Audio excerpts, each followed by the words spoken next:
Good morning, students. I am Babita Pandita, teacher from UPS Arampora. Today's our topic is Windows. बच्चों आप अपनी book खोलो. आज हम Windows पढ़ेंगे. On the way to my classroom, I walked down the long corridor.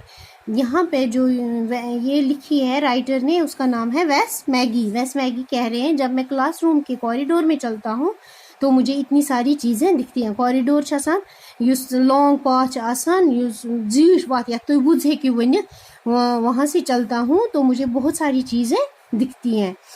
सह पन experience करान स्टूडेंट क्या क्या वुछान आसान. Pause the hundreds of books, their picture jackets, colorful and bright. सह वुछान पिक्चर जैकेट्स यानी कि किताबन हंद कवर पेज वुछान तिमन पे पिक्चर जैकेट्स गो सुई या कवर पेज पे पिक्चर बन कलरफुल एंड ब्राइट खुशविन तो bright. Each one a window onto world I have never visited. मैं बहुत इमदाद किन सह वर्ल्ड वुछान युस मे जहां वुछमुत सह वर्ल्ड मे अत. I can see elephants on a plane in Africa. बस वुछान elephants गो हाथी वगैरह on a plane in Africa. Plane go use smooth place flat place सह वुछान तपर किन.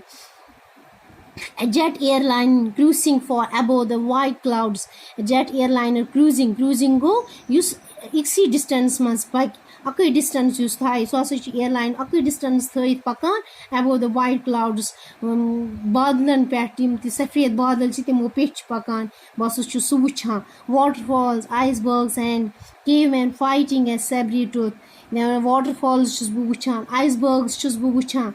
आइस वाटरफॉल्स पे तुम झरन पहाड़ पे वसान तम अत वाटरफॉल. आइसबर्ग्स गो युस आबस मज या पूंस मज हेकिस वनित युस सीस मज फ्लोट कर कुस शीन बर्फ का टुकड़ा जो फ्लोट करता है उसको आइसबर्ग्स बोलते हैं.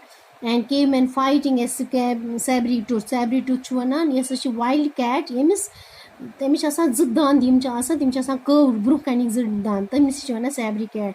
केवमेन फाइटिंग केवमेन गो युसन केवमेन रोजान यथ मज केवस मज केव क्या गो गुफा सह करान लड़ाई तमिस सतन. While the family covers a cave, such places, such worlds. Covers go use खोचान Yama families तिम अंदर बिहित सारे तिम हसा खोचान. यमिस केमिस सैबरी टूथस यानी कि वाइल्ड कैट तमिस खोचान सच प्लेसेस सच वर्ल्ड्स. इस जाय बह वुछान इत बड़ दुनिया मे अम कॉरिडोर मज. Back in the class there are windows looking onto a world I know well. ये मत बे वापस अत पे बे क्लास कुन तम मत मे बे अम चीज सारी पूर दुनिया बह वुछान. I see the deserted playgrounds, the grazy November sky.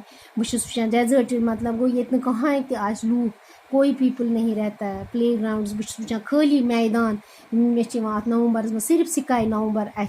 Rows of houses and beyond these the chimney of a cloud down factory. Rows of houses, rows of अकिस पत यम घर आसान तथी वनान रोज अकिस पत. Rows of houses beyond these मे सिर्फ घर अत बी chimney अत मे डाउन क्लोज डाउन फैक्ट्री बंद कर फैक्ट्री तिहज chimney I am always willing to take the register to the office. बस हमेशा यचान कि बह निमो रजिस्टर कोत ऑफिस मज ताकि बह वुछो यम चीज़ सोरी मे कॉरिडोर मज यम चीज़ अत बह वुछ सोरी दुनिया. और messages to the other classrooms for them I can walk down ताकि बह वुछो यम सारी चीज़ मैसेजेस निमो क्लासरूम मज मे ये बार बार यम चीज़ वुछनस मज बह वुछो यम. The long corridor and gaze once more through their book jacket windows onto worlds I have never visited.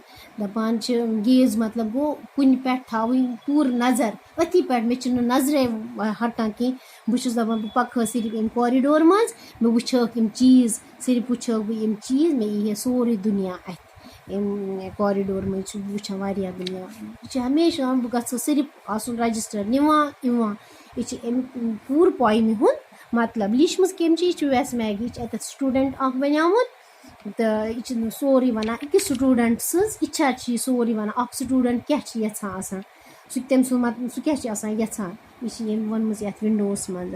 वह पो Amik new words difficult words भी क्वेश्चन आंसर इन पो बेस टॉपिकस मज. तो आज पो यूत. Thank you.